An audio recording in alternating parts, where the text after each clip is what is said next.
So what ideally I focus on improving on the skill sets. So improving on the skill sets in two ways. You have the depth of the knowledge and then you have the breadth. So you understand multiple things and then you understand them in depth. So those are very critical things, right? So certain things you should have the complete depth knowledge, and then, but at the same time, you should also have the breadth of your knowledge, right? So that you understand multiple things as well. It's not that you only know about these three things and nothing else. You should know about, let's say, 10 to 15 things, but out of those 15, five you're master of. You know that in depth. So I guess, and slowly you should increase your depth in different rest of the things that you are you have a knowledge of.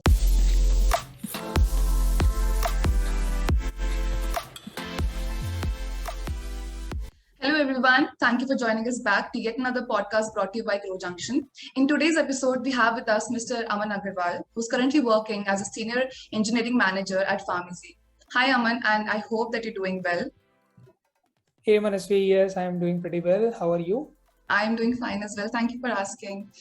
Okay, so moving on to the first question, I would like you to introduce yourself to our audiences so that we all can get better acquainted with you. Sure. As you guys know, my name is Aman Agarwal and currently working as a senior engineering manager with PharmEasy. So I am from computer science background. So I have done my graduation from MNIT Jaipur, which is Malaviya National Institute, in the same domain of computer science and engineering. That's where I'm graduated in 2015. So I'm class of 2011 to 2015. And then from there on, I've been part of multiple organizations. Started with a company called DeShow, which is a US-based company and had their India office in Hyderabad. That was my campus placement. And then from there, I moved to a startup called FastFox that was based in Gurgaon. And from there, I spent like a couple of years over there, learned a lot about how startup ecosystem works, and some great learnings that I've gathered from there that I'm still using in my current role. And then from there on, I moved to Oyo Rooms. Most of you might be aware of Oyo. So Oyo was coming up with some new initiatives during the time I joined Oyo, and then I got an opportunity to be part of that, and again spend some quality couple of years at Oyo as well. And then during COVID times, everyone faced some problems with respect to jobs, and Oyo was I would say, one of the worst hit company because of the tourism sector going down, and things went bad for the company as well. We understand that. And then there was a sudden change, and I somehow got an opportunity to work in a Europe-based company who were setting up their India center at that time.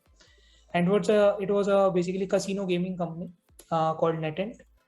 But again, I worked there for almost a year as an engineering manager. That was the company that started their development center, but we were constantly working with the Sweden people, and it was a good basically experience working with a European culture company. Felt the differences between Indian and European companies. Somehow that didn't work out. The company decided to shut off their centers in India due to their some leadership things, and then got an opportunity with PharmEasy. And of course, PharmEasy has been one of the leading brands in India in terms of overall health sector, if you consider. So I found this again an amazing opportunity to work with, and got a very amazing role as well to work on the kind of challenging problems the company was solving. And so I really wanted to be part of that change, bringing up that change and revolution. So that's why. So here I am with PharmEasy, working as senior engineering manager. So currently working in the domain of supply chain. That's where I look into the overall delivery system, the logistics part. That's where I had basically the overall.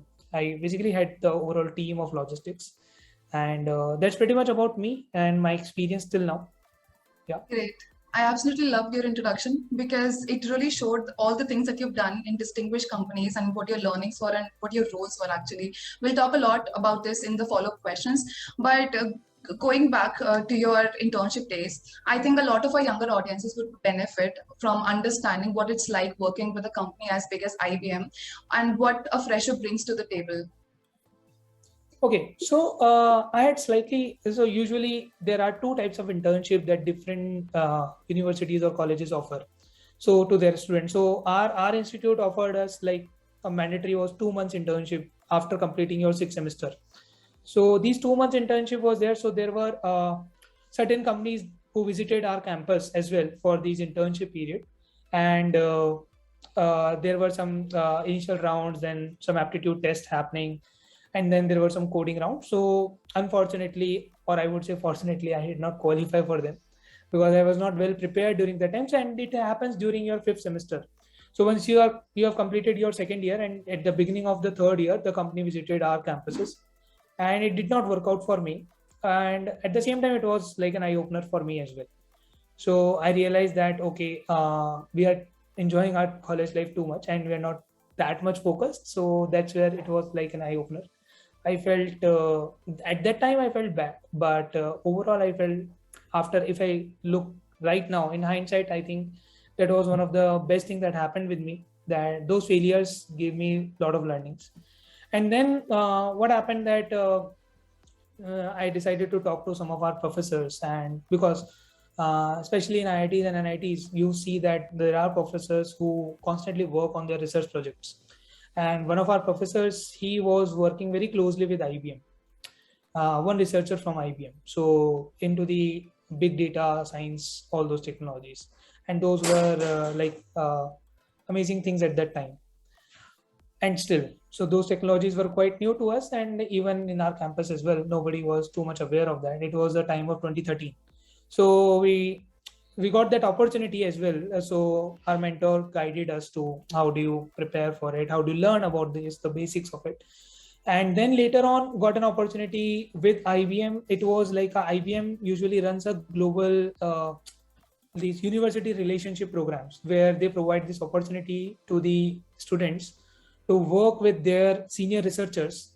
So they come up with they already have a lot of problem statements, and then from there you get a mentor from IBM.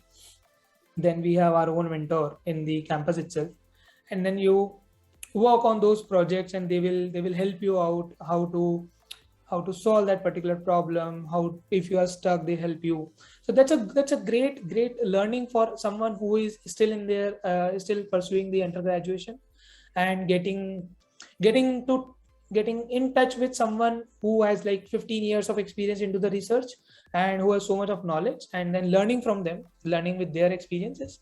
I guess that was a good thing. So my internship happened within my own college. So because I did not qualify for any of the company, and then I did not apply actually in companies because I was very much interested in doing certain projects with the IBM organization.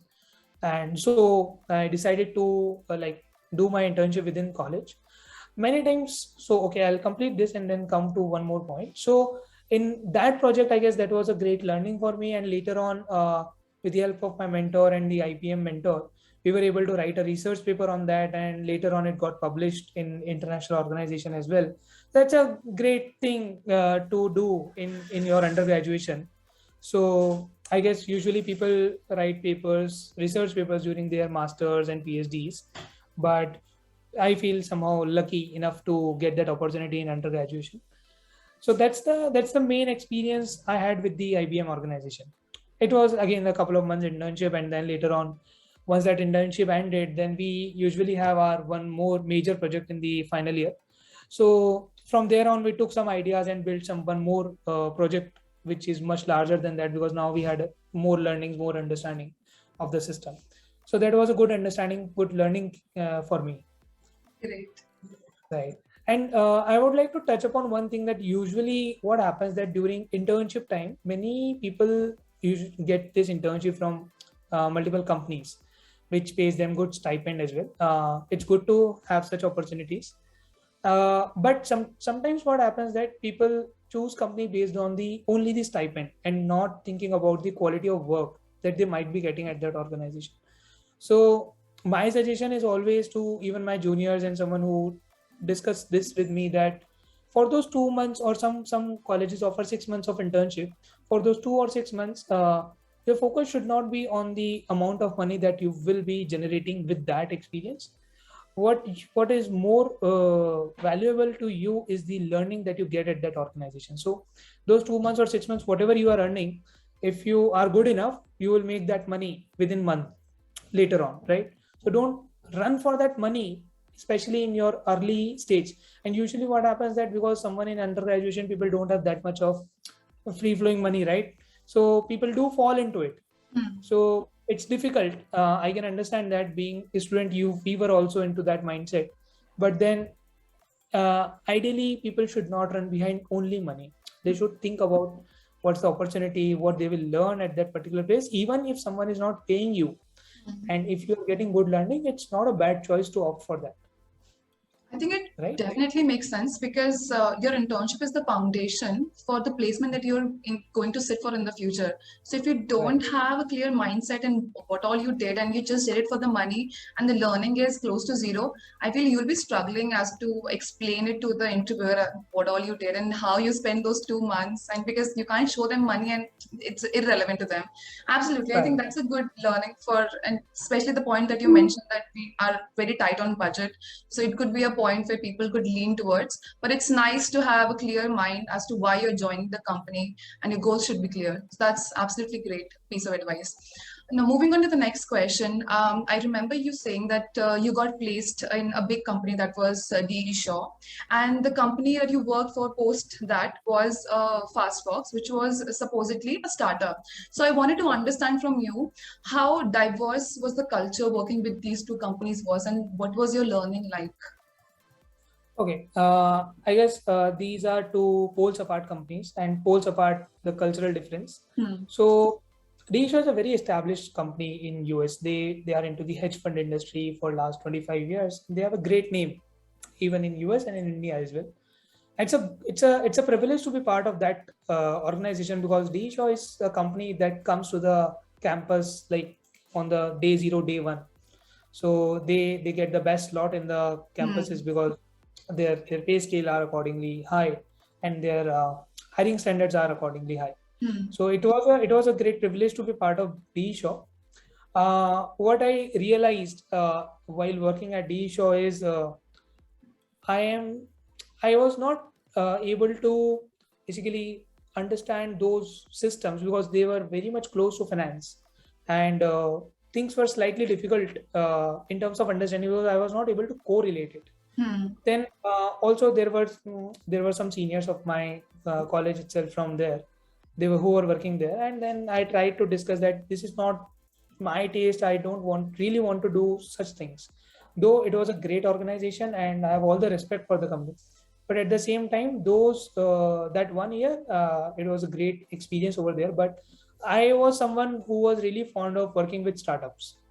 I felt when we were into graduation and there were multiple startup culture coming up, and then all students have these like we will open our own startup, and everyone has those ideas. So everyone wants to be somewhere part of a startup once in a while. So that's where I started to look out for job switch just after a year, because I don't want to waste any of my time, because I was not too much enjoying my work, whatever I was spending. So for me, it was like I'm kind of not just doing justice with myself, but looking out for the work. And then found this good opportunity at FastFox. They were quite a very very small team. So in Isha, it's like 1,000 people, developers around it. And then when I joined FastFox, I was the eighth developer over there, and very small team. Though the good part was the CTO was really amazing. The manager who was working with us, who he was an ex Google from US, he joined us. So it was a good learning that was coming along with it. So there was a lot of cultural difference, right? So directly from employee friendly company, you come to a startup and where you are supposed to work Yeah. day in day out. That's where I really wanted to be, right? So because I wanted to learn things faster, I wanted to work in a startup culture. So those things were coming up, and I really enjoyed. So though my working hours increased, but that was a time I was really happy working because I was learning every day. Every day was challenging because Hmm. new requirements. So there is a very different thing with startups. So startups usually what happens that they, though they have a long term vision, but then during the journey they do have small basically you can say experiments going around. So they do experiment with few things, right? And for that you need to build some solutions, like someone can come and they can say we need this to be live in within 2 days, and then you are like practically not possible, but then eventually you do it. So that's where you realize your own potential, that okay, yeah, something can be done, it can be achieved.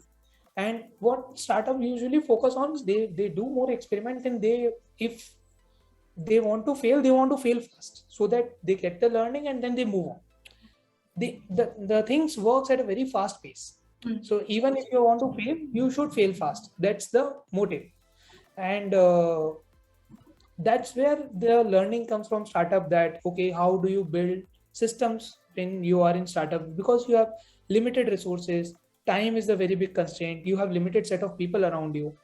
So in those given circumstances, you don't have that liberty of all the time and all the people around you. So you are on your own with certain people and in that particular project, and then you are putting your heart and soul to work. And that helps you realize your own potential, as well as you learn things very fast. So that's where I guess that was a very big difference, I would say. Almost like a cultural shock, but then I find it pretty good. I guess that was really amazing for my career, at least. Yeah. Great. Just out of curiosity, I wanted to know if you have any plans in the future of starting your own startup, or you have a vision that you'd like to come to life. Right now, no. Earlier days of my career, I had some ideas and then discussed with few of my friends. But right now, don't I have still not gathered that courage as well to go into my own startup and all. I guess that requires a lot more experience, and it requires actually a different passion altogether. I feel who are the founders of any company, a great respect to every founder, because they have a different passion altogether. Yeah. For them, their company is like their own child, so they pamper it like that, they work with on that like that. So you have to have that much of dedication to be a founder of a company, and you have to stick and believe in yourself. So I guess right now at this point I don't have that much of courage, so I guess not right now. Great. But it's nice to know at least you have that experience. So maybe 5 or 10 years down the line, when you finally have the courage, you can maybe start that because you have that experience. So it's great to know.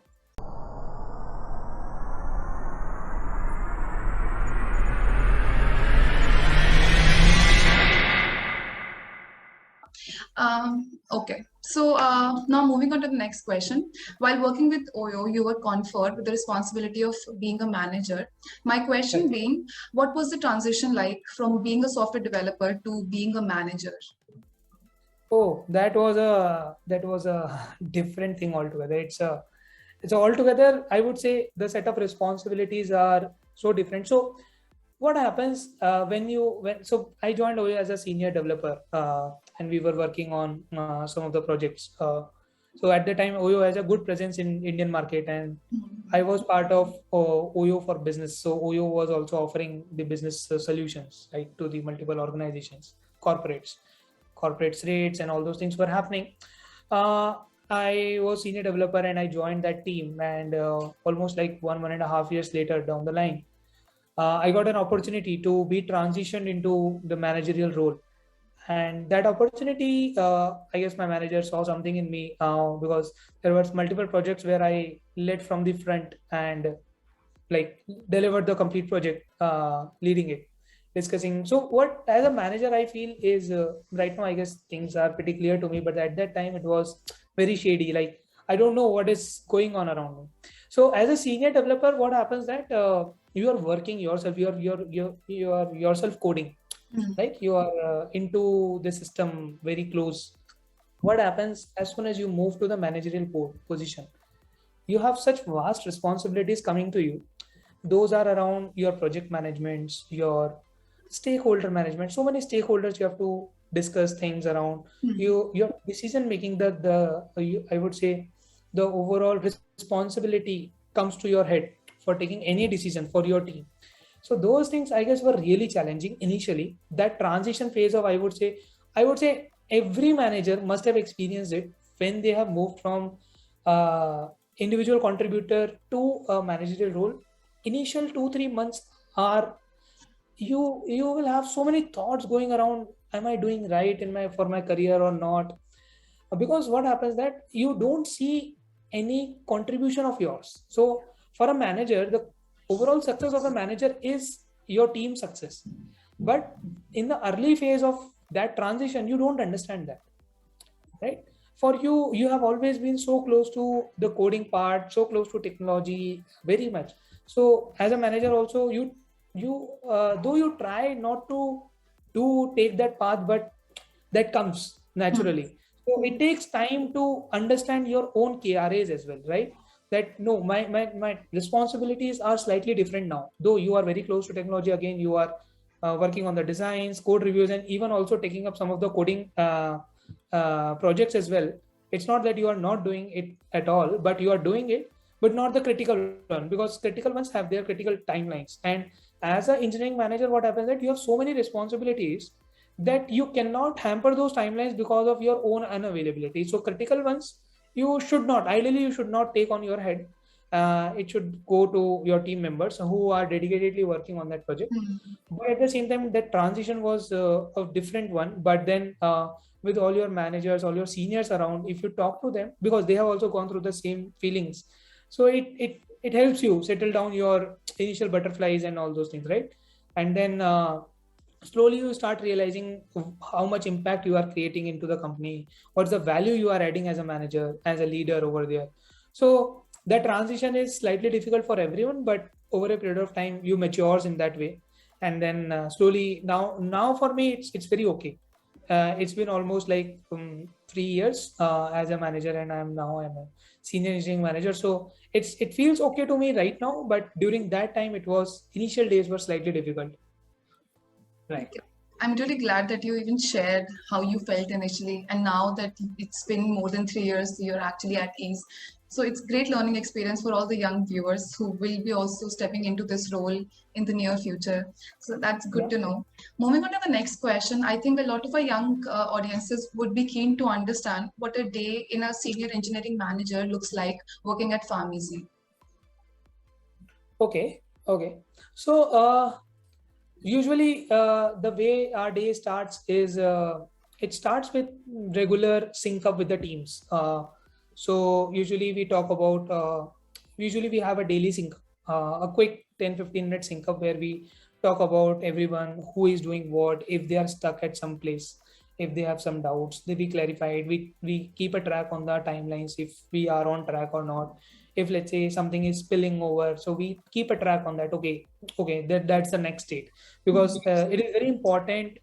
So see, timelines are there to have a track, but it's okay if sometimes someone misses few days, because it happens. And right now, especially, we all are working from home. Everyone has their own family things and all things going around. So, and people have their own life, so we should consider that human factor as well. So sometimes you have a extension of a day or two, that happens. And then with those, we try to update the timelines, and we try to communicate that to the relevant stakeholders, because people are awaiting for certain things at a particular date. So it's better to communicate them as early as possible. As soon as we have the clarity, we try to communicate. Or what we also try is, if we can add one more developer from another project and try to finish it well in time. So those things keep on happening, and those decisions comes down to the as an engineering manager, right? And then multiple the roles and responsibility almost remains the same for engineering manager and the senior engineering manager. It's just the criticality difference, like that gets separate. And then the amount of management that you can do. So now, right now, what I'm doing is I'm doing people management. I'm managing the people, the team of mine. I have to take care of grooming them, mentoring them, design a way for them for their career growth. uh, I am again managing the technology aspects of my team, like whatever we are building, are we doing correct designs? I'm reviewing all those designs, so those things comes to me. Then there are times when people are writing codes and all, then I'm reviewing them time by time. Setting up multiple processes is also a very critical part of a senior engineering manager, because when the team grows, you need to introduce some of the processes so as to smoothen out all the things, so that everything is clear and things, because when you have processes in place, things get slightly smoothen out. That's what my experience is. So those new processes you might want to bring in, and then some, whenever whatever change you bring in, sometimes some people accept it, some people has their own different opinion on it. So as a manager, again, you have a responsibility to bring everyone on the same line and talk to them what are the, why they have a different mindset altogether, listen to them. So again, listening is again a very critical trait of a manager, because you have to listen to your team. That is very important, because a manager is nothing without his team. If the team that is with him and him, so basically if the team is really good, and team, if you listen to your team feel good, and then they do a good job at their end. Otherwise, so manager needs to be a good listener. That is very important actually. And those things happens, and then you have project management. So any project that you have committed, the timelines, and you have to manage it. The timelines needs to be delivered, the delivery you need to manage. Overall, you have to think about the overall business, the yearly plan, how do we want to like the vision. So usually companies has their own vision, but then you have to build your own vision as a team for what is a vision for your own team, and that should be aligned with the company's vision, right? So company has a certain vision, and then as a team, how can we as a team uh, put our effort so that company can achieve its own vision. So for that, we do connect with our own stakeholders, like the product stakeholders, then business stakeholders, then technology. So all of us sit together, try to figure out what the next thing we really want to build up, and then that's how the planning and all these things comes up. These are the major. Then again, there are some of the responsibilities that comes around the hiring part of the team members, and then you have to support those hiring for other teams as well. So then hiring is again one more responsibility for a senior engineering manager role. And then now you are hiring for senior positions as well. And then many times when I'm taking my hiring manager round, so the decision, some, because you are taking the hiring manager around, that the person will come and eventually join your team.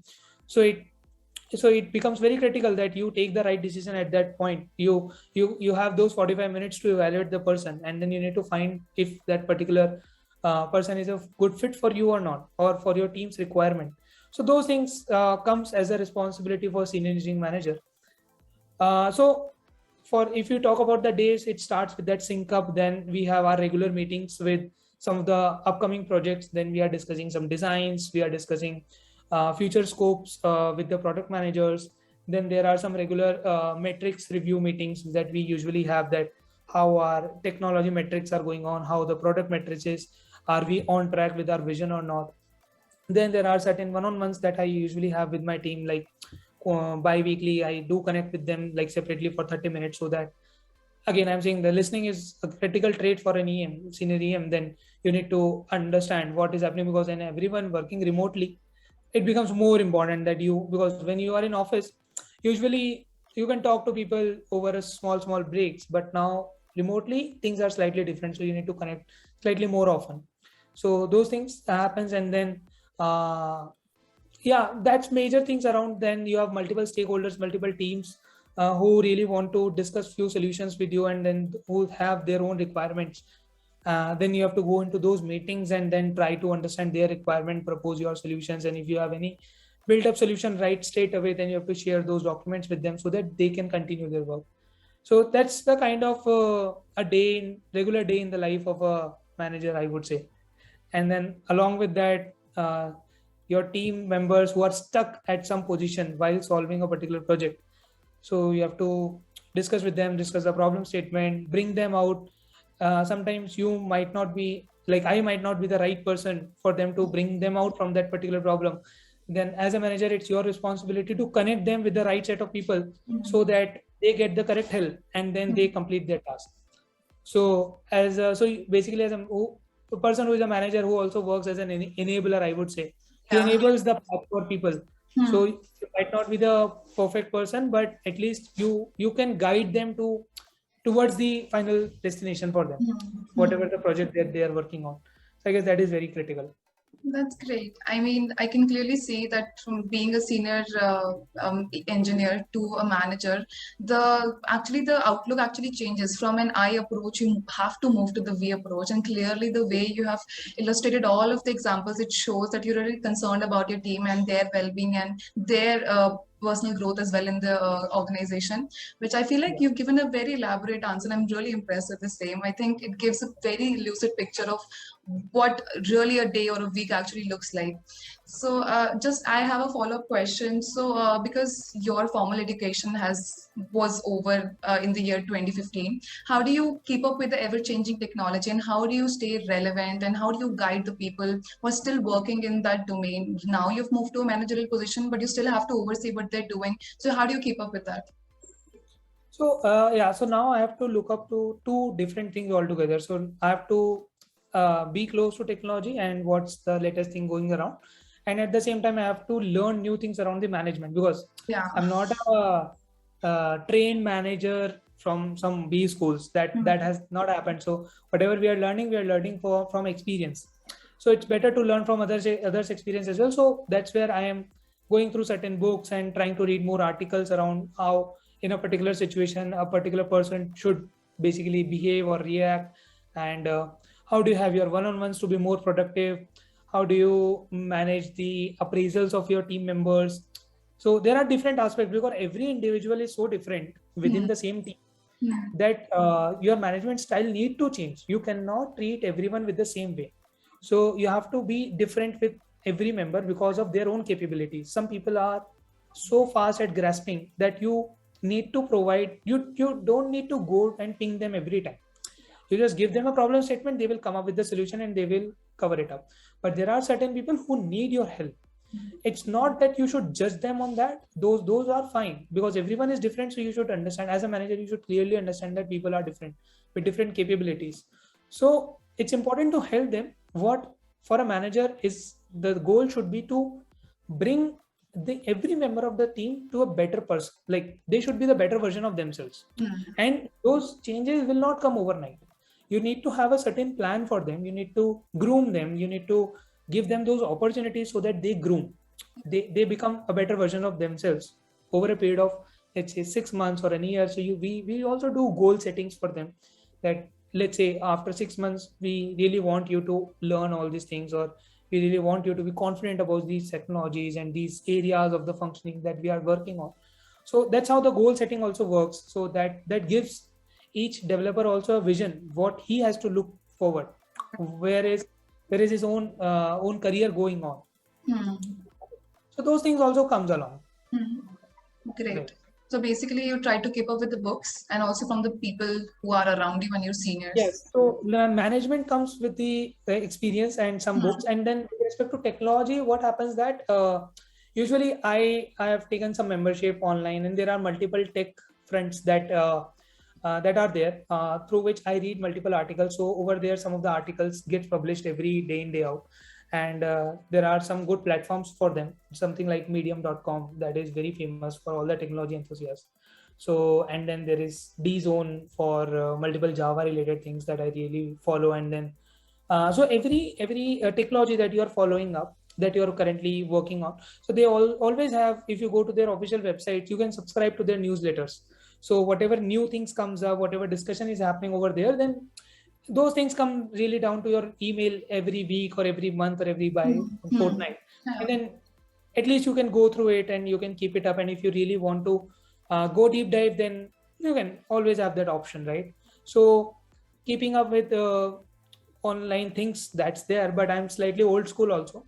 So I try to go through books as well for certain technologies, because whenever I I'm someone who likes to read books actually. So then I go into understanding the technology in depth with the books, and of Hmm. course the latest information is always available online. But then when it comes down to basics, I try to read to the books and then come to online part, so that it gives me a better understanding. And there are there's so many free content that is available online on YouTube as well, that anything that you really want to learn, it's already available. So it's just the zeal that drives me to reach out to like multiple content on the YouTube. And then there are certain courses that are available. There are good platforms on which the Hmm. courses are offered, right? So I guess if you really want to learn something new, so then you can opt for those courses and at least try it out. Like, it's okay if it doesn't work out, it's fine, but at least give it a try. Yeah, absolutely. Sometimes if you give it a try, you might like that particular domain as well, and that's like an added skill sets. So what ideally I focus on improving on the skill sets. So improving on the skill sets in two ways: you have the depth of the knowledge, and then you have the breadth. So you understand multiple things and then you understand them in depth. So those are very critical things, right? So Mhm. certain things you should have the complete depth knowledge, and then but at the same time you should also have the breadth of your knowledge, right? So that you understand multiple things as well. It's not that you only know about these three things and nothing else. You should know about, let's say, 10 to 15 things, but out of those 15, five you are master of. You know that in depth. So I guess, and slowly you should increase your depth in different Mhm. rest of the things that you have a knowledge of. So I guess that's how I try to keep up myself Great on these fronts. technology, actually. Cool. Yeah. Just I'll just turn on this. Hmm. Okay, so now we are turning to the interviewer side. Okay, so because for your team, you have to interview a lot of candidates. I wanted to understand from you what are certain red flags that you just cannot ignore, and you would also give a word of caution to our young listeners. Okay. So see, whenever any company is hiring any individual, apart from their like the role fitment, basically, is he suitable for that particular roles and responsibility? So those are the technical aspects that are evaluated. There Hmm. are multiple rounds that happen. So on those rounds, there are multiple team members who take those rounds and evaluate them. So then I sometimes take the hiring manager round, where my responsibility as an interviewer is to evaluate the person on their personality or the cultural fit, if they would be fitting into our own culture as a company culture. And then, so there are certain traits like bias for action that I really look into a particular person, like how much enthusiastic this person is, and how much basically this person is taking his own initiatives, Hmm. basically. And then you don't want someone to, you don't want to spoon feed someone, right? So basically you need someone who drives himself. You can help him, mentor him, but then you, everyone wants a person who drives himself, who think about business, other things, like. And at a senior level, I always think of, like, I when I'm evaluating, I want a person to understand business and product. So once you start understanding the overall business, who is our customer, what the who is our user, and then what that user will be looking forward in that particular product. So at a senior position, I do have certain expectations around that. There are certain red flags also while I'm taking the interview. One of the major red flags that I always keep, that is, someone should not be a gender bias.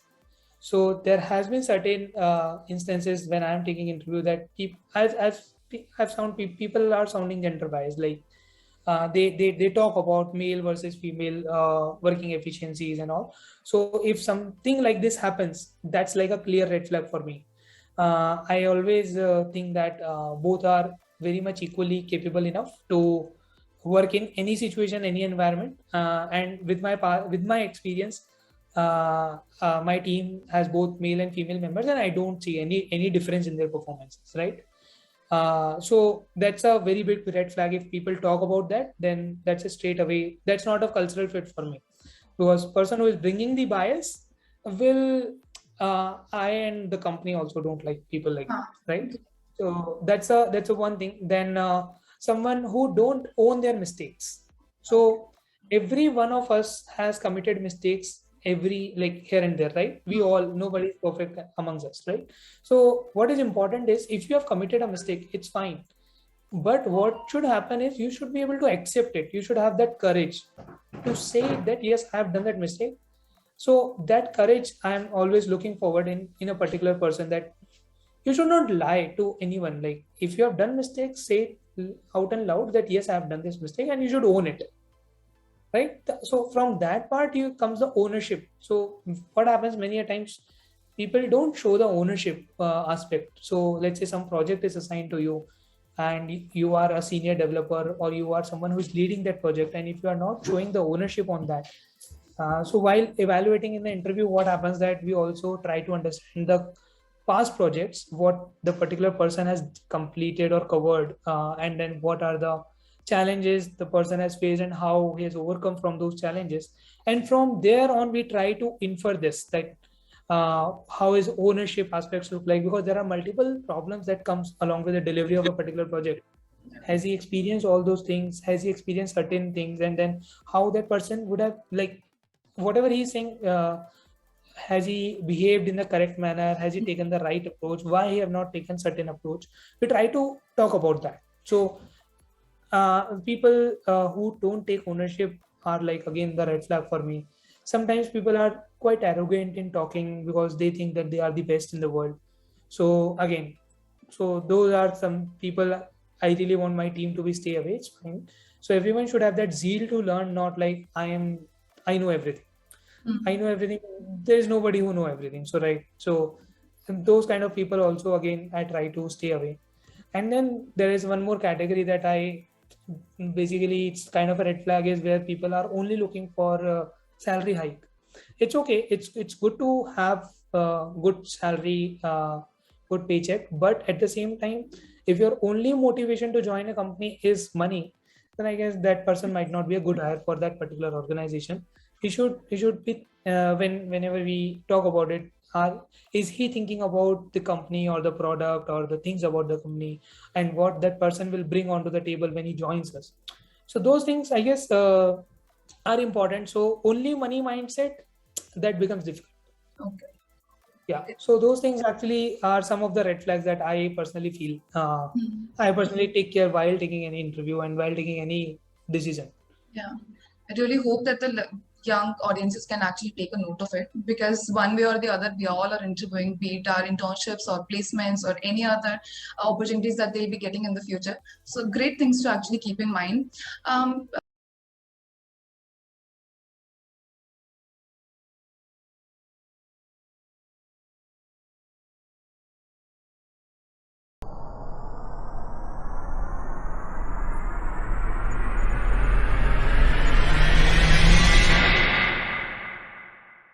Just a follow-up question would be, any tips for resume building, and how could one make their resume appealing? Okay. Yeah. Actually, resume has a good impact because, see, whenever any company is hiring, they are screening multiple people, right? And personally, I find the resumes which are slightly shorter on the size, those to be, like, you can read them, because see, as in my current role, I have so many responsibilities, and at the same time, if HR comes and asks me to go through, let's say, 10 resume, and let's say the resume is 3 to 4 page long, it will consume 2 hours of my time, and usually we don't have that much of time and liberty, right?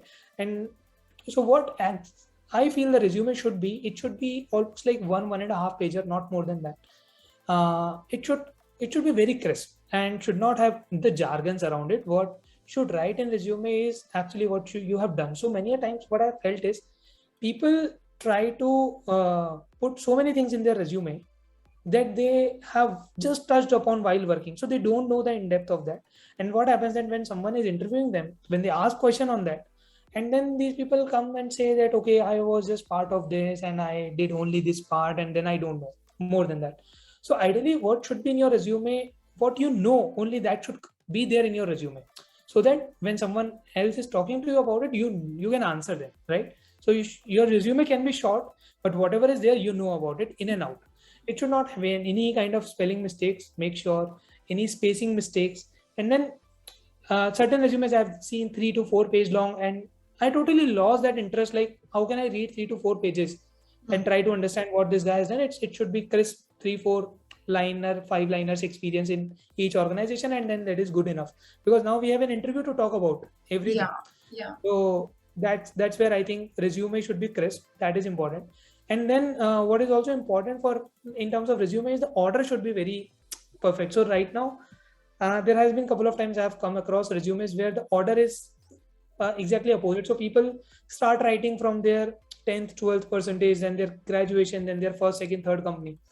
So ideally, the resume order should be the reverse. Like wherever you're working, the most recent should come at the top, and then you can, because see, no company is hiring you based on your 10th percentage, right?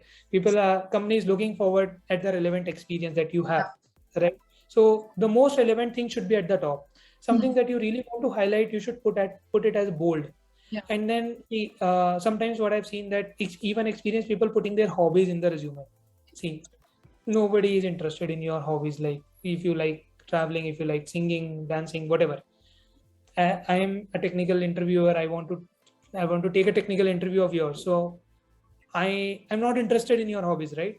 So it's okay. You should skip that part and utilize that space to add your skill sets, right? So you should put more relevant information. So people should understand that resume is a limited resource that you have to present yourself, and you should utilize each and every information you are adding. You should utilize each and every part of it, and should not be more. It should be very crisp, very limited information, but it should convey whatever you want to express, right? That is important. Great. Now, moving to a slightly not so serious question, which is apart from your corporate obligations, what really keeps you motivated and going? Okay. So I guess what happens usually is with time, when we are too much involved in our work and all, right? People talk about work-life balance, and that's a term that we usually talk. How's a work-life balance? And all. I think everyone should have a balance because for any sustainable system, there should be a balance.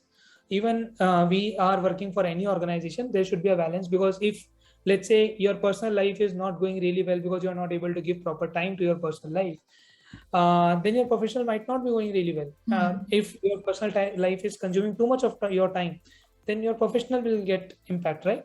So there should be a good balance. And apart from that, what happens that with the roles and responsibilities, we have so much that during this process, as a individual person, we usually lose that interest in the things that we used to have during, let's say, our school days or the college days. People used to have interest for their sports. People like different sports. People like traveling. People like movies and chatting out with their friends and all. But with this space like at which you are working, usually we lose that contact with friends as well, and all those things happen. So we should cautiously think about it and put focus on that. What I personally do is I try to keep my vacations, and then I try to take some long vacations and go out.